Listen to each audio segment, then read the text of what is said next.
அவரு கெலிக்கிறதுக்கு ஒரு வாய்ப்பு வரல. ஏன்னா இப்போ ரொம்ப மக்கள் புதிய அரசியல்வாதியா தான் பாக்குறாங்களே கண்டி ஒரு அனுபவ அரசியல்வாதியா பார்க்கல.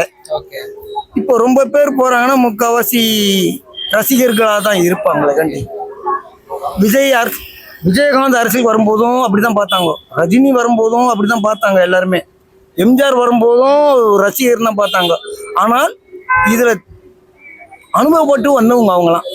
இவர் அனுபவம் இல்லாத திடீர்னு இப்ப அரசியல் தேர்தலில் நிக்க போறாரு. அது வெற்றி வாய்ப்பு பொதுமக்களை பொறுத்து தான் இருக்கு ஐயா. ரொம்ப டஃப் கொஸ்டின். அவருக்கு ஓட் பேங்க் இருக்குது இல்லைன்னு சொல்லலாம். ஏன்னா நிறைய லேடிஸ் நான் பார்த்த வரைக்கும் இருக்குது. அது கொஞ்சம் அவருக்கு இம்பாக்ட் இருக்கும். பட் அது இப்போ அவர் தான் அது கரெக்டாக கன்வெர்ட் பண்ணணும். இந்த மாதிரி பண்ணிட்டு இருந்தாருன்னா மக்களுக்கு ஒரு நம்பிக்கை இருக்காது. ஏன்னா அவர் இன்னும் ஒரு கிளியரா இல்லை, என்ன பண்ண போறாங்கிறதே கிளியரா இல்லை. கஷ்டம் சினிமா மாதிரியே எழுதி கொடுத்த பேசிட்டு இருக்காரு கூட்டத்துக்கு. என்ன ஒரு அஜெண்டா இப்போ நீங்க சினிமா நடத்திட்டு அஜெண்டா கிளியரா இருக்கும். என்னென்ன பண்ணுவாங்கன்ட்டு அவருடைய எனக்கு தெரிஞ்சு போன எலெக்ஷன்ல அவருடைய அஜெண்டா மேனிஃபெஸ்டோ எல்லாருமே பாராட்டினாங்க.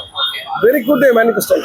பட் அவருக்கு ஓட்டு விட மாட்டாங்க தவிர அவருடைய இதெல்லாம் பார்த்தீங்கன்னா சூப்பரா. அந்த மாதிரி இவர் இன்னும் அதை ப்ரொஜெக்ட் பண்ணவே இல்லை. அவர் என்ன சும்மா எல்லாத்தையுமே பிஜேபிக்கு அகேன்ஸ்டா பண்றதுனால பெருசா ஓட் பேங்க் வருமானு தெரியல.